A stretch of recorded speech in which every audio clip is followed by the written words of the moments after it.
What is up, everyone? I'm Skratch. Welcome to another Raid Shadow Legends video. Hope you guys are having a fantastic day. Guys, I'm currently on the test server. In today's video, we're gonna have a look at the new Void champion, the new Void legendary from the Orc faction, Kawn the Branchbreaker. Very curious to see if this is a champion that can actually be helpful in some different situations, or is just basically a champion that will dilute the Void pool furthermore. You guys know the drill.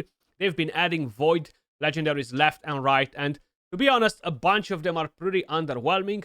So I'm very curious to see if this one seems to be the same or is actually some solid champion. Now, he is a defense-based champion. His main purpose in life is basically to deal damage. At least that's what it sounds from the kit. With A1, Timber Marker attacks one enemy. Before attacking, removes a random buff from the target. This effect cannot be resisted if this champion is under a shield buff. Places a block revive debuff if this attack kills an enemy. Increases the value of any shield buffs on the champion by 30% of the damage dealt, and cannot increase it by more than 10,000. You guys know the drill. They've done the same thing with the fusion champion that they released before with Amic Drunkard. They gave him a cap of 10,000. To be honest, on a champion like him, 10,000 is not that much. Then, on the A2, Bark Breaker attacks all enemies, ignores a percentage of each target's defense equal to 50% of the difference between this champion's max HP and any shield on them. So, I would assume the higher the shield, the more defense we're going to ignore, right? At least that's what that thing means to me. Also destroys each target's max HP by 20% of the damage inflicted, stacking up to 50%, and this effect will ignore the shield buffs. Now keep in mind, only the effect will ignore the shield buffs, not the actual damage, or at least that's what I understand from here. The damage is based on defense, and we have the A3, which Hardy Soul, which doesn't attack, places a shield buff proportional to this champion's defense and a 25% strength buff on all allies for 2 turns, and a counter attack on himself on a 3-turn cooldown. With a passive, removes one random debuff from this champion at the start of their turn. At the start of every 4 turns, by this champion, removes all debuffs from them and places an increased defense buff on them for 2 turns. And it will increase the defense by 3% for every debuff he removes with this skill, stacking up to 30%. I wish he would have placed an increased defense on himself at the beginning of the fight, or the shield. Something to just make him a bit more viable in terms of not relying on different champions, or not relying on his A3 skill so he can actually jump straight in the action. You have a defense aura for all battles. Now I'm quickly going to show you what build I have on the champion, guys. His base stats are actually not bad whatsoever. Design-wise, he does look pretty cool. But the main thing is he actually good? Or he's not. So, we have a Savage, we have a Stone Skin set because we are planning to try him in Arena. Some of you might be like, Skratch, not every champion needs to be a damage dealer. No, but this champion clearly says, I am a damage dealer, hello, get me in the fight, you know? So, these are the total stats. I do have a 5-star blessing, I have a relic on him, I'll show you what relic I have as well. So, we have 51k HP, 7.4k defense, 272 speed, full crit, 331 crit damage. So it's a pretty solid build for a defense-based nuker, right? Like this, at least I have an idea if the champion actually deals damage or doesn't, because I have a threshold based on previous defense-based champions that I've tested, and they were more or less on similar builds. Relic, I went with Gilded Dragonstone, which will give me more defense. So every time we receive damage, we're increasing our defense by 10%. Then, as a blessing, we have Havencast, which will increase our damage the more buffs we have on. And Masteries, we have the following. Offense and defense, Retribution. To be honest, Heart of Glory can be nice, but I feel like Shield Breaker might be better based on general use in Arena, because a lot of people tend to have shields nowadays, right? And it's been like this since forever. Either way, we're gonna try him with a specific team, guys, just to kind of like try and basically make everything perfect for him, to see kind of like how he performs. First, what we are going to do is head on to the Dragon Slayer, stage 10 hard mode. We're going to test the damage. We're not going to bring in Necret. We're going to go on with the 3 of them first. Then we're gradually going to change champions just to show you basically how he performs in here. So we're going to apply the defense down and the weaken. And right here, I'm not going to shield. First, I'm actually going to attack, just so you guys kind of like get a grasp of the damage. Okay, so 170k, 120k, 140k. As you guys can probably notice, the majority of them are at around 50% HP. A couple of them are a bit lower. A couple of them are a bit higher. So the damage is not too crazy like this, right? We have a total of 923k. Now, if we're gonna self-buff before and wait a turn and then attack, which, to be honest, in Arena is pretty hard to achieve. So you self-buff, you lose the stone skin, or you build him on a 2-turn stone skin, which kind of sucks because you don't have the Savage anymore. Now, we should be able to actually put in some better numbers. We have the shield, as you guys can probably notice. We have a couple of extra buffs as well, so the blessing will work a bit better. But now the damage is so much better. Like, it's almost double. 300k, 200k plus. We're actually one-shotting, right? So the damage looks much, much better when you have that shield on the champion. Now, from 900k, we actually went to 1.5 million. We almost doubled the damage. Not just there a double, but pretty close. Now, if we are going to do something different, we're actually going to bring Necret in to give him a shield. So my Necret has a bolster, and it has the Magma Shield Relic, which will put another shield on him. Now, I'm not 100% sure if having multi-shield buffs on him will help his A2 skill in any way whatsoever. I'm not 100% sure about that. That's something that we can only see in the coding. But right now, we're going to see what damage we can do like that. So Necret will apply his shield. It will, of course, do the passive as well. Plus, we have the bolster set. So we should have a pretty thick shield. Let's see. And the magma shield, but I'm not sure if that counts. Now, the damage is much, much better this time around. We got some 400k, 370k. 300k plus was the average this time around. We one-shot 3 champions out of the 5. So the damage does seem pretty damn good if you have that shield on, right? We have 1,666,000. Really, really solid, because we actually one-shot champions, and we don't have a 6-star crushing rand or a relic that will boost our damage instantly or anything like that.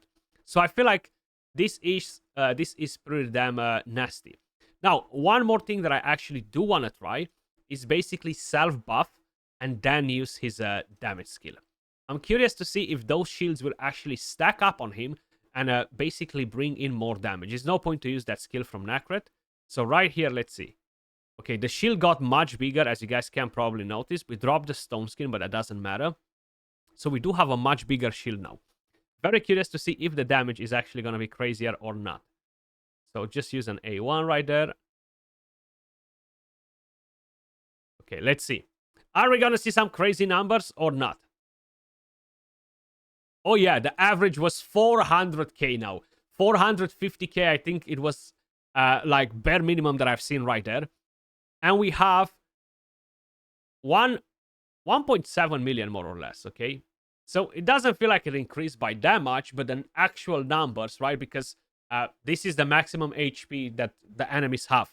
But the actual numbers increase quite a bit. So that's actually pretty interesting. He can deal damage. Now, the main thing is, can we find a way to actually use him in Arena? Like, you guys know, the meta is not forgiving to champions that don't ignore stone skin, don't ignore buffs and stuff like that. So very curious to see if we can actually get something done with them. So we have pretty much the same team power, more or less. We're going to use Fabian, of course, because a lot of people are saying that Fabian is trash. One is actually not. Fabian is actually pretty badass. So let's lock them. Increase the cooldowns on everybody. No point to use the A2. I'm just going to go with the A1 right there. Let's put that increased defense. With Necret, I'm going to do an ally attack to see if we can get that. Oh. Why is not Necret taking a turn first? That is a bit strange. So either way, I'm actually going to use the AoE. We have Harima, will reduce our damage by a lot, but I'm curious to see if we can still deal some... Oh yes, baby! We can still deal some damage. We can still deal some damage, even though Harima's passive was there to basically wreck us. You have the ally attack coming in with Necret. The A1 puts a block revive. So there we go. He can actually smack, but you need to get rid of their buffs first. If not, you are going to be in a pickle. You're going to be in trouble. So let's go versus this team. I want to use the ally attack from Necret as well, you know. So they do have a shield too, which we removed because was nothing too serious. So let's do that. Okay, so Necret is taking the turn this time around. I'm not sure what happened before. Let's do an ally attack on Rotos.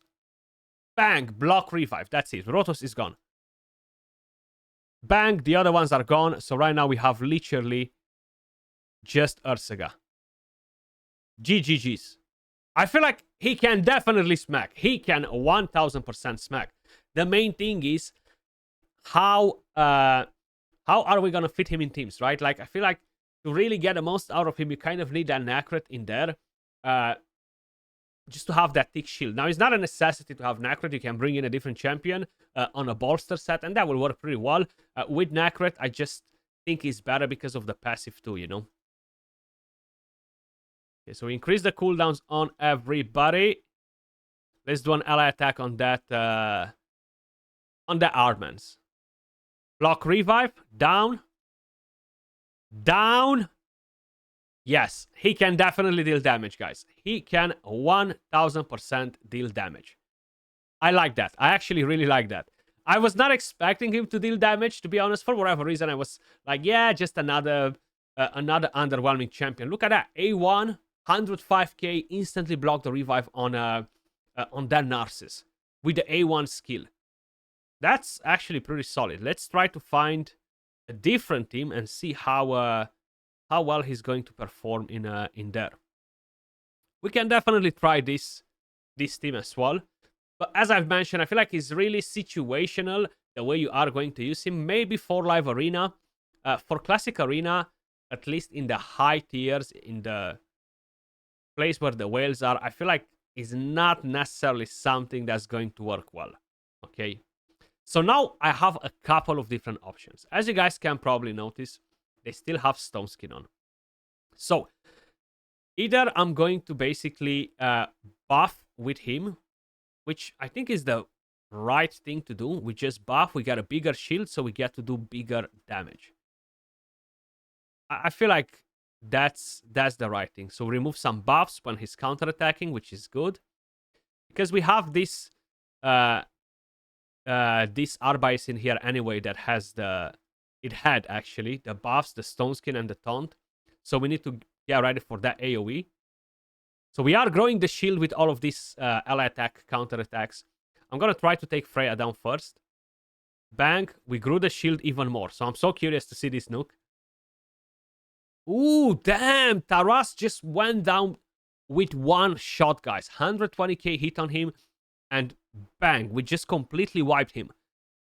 Kawn, you're actually smacking. He is actually smacking, guys. I'm not trying to sell him to you or anything like that because I still think it's very situational, conditional on how we can use him in arena. For live arena, it's going to be a bit different because you have a bit of more control in a way or another, but you still need Fabian to strip buffs, an Armans, a different champion that strips buffs, an Odin, etc. So you can definitely find some good uses for him. Let's see versus this team. We have the Tarichkas, we have an Odin, we have a Siphi. Unfortunately, we're not really going to be able to wait in here because we don't want Odin's passive to basically proc. So we're going to have to do that. We increase the cooldowns on everybody. We stripped a lot of buffs. So I do want to use an ally attack, and that's going to be directly on Odin. Maybe we can block the revive on him. Beautiful. So we block the revive. Now I do have the option to basically shield up. But if I'm going to do that, I won't be able to basically get ready for when the team revives. So instead, I'm just going to use this. And that Taras got wiped. Marichka survived, but Taras got instantly wiped, guys. So right now I can grow some of that shield. Okay, block the revive on Marichka. We still have the shield up and running. We can put that Siphi to sleep. Either way, she cannot revive nobody because we just block revive on both of them. We can do the same with Taras right now. Block revive. It's nice to block the revive with that A1 skill, and it actually hits pretty hard. And A1 again, block revive. So basically, we block the revive on the entire team. I think he's definitely pretty interesting as a champion. He can deal pretty good damage. So overall, I'm actually a fan of. I'm a fan of the champion. It's very good damage coming out of his kit. Let me know your thoughts in the comments down below. Would you like to summon the new Orc champion? I think he can be really nice, really nice for the siege mode, right? I feel like one of the main things that this faction was kind of like lacking is having a really solid damage dealer. I'm not saying that Garrel is not great for it or anything like that, but she's a mythical champion, right? And I feel like he could potentially fit really well in a solid team for Siege. Let me know your thoughts in the comments down below, guys. As usual, appreciate all of you guys watching. Much love, and I'll catch you all in the next video. Peace.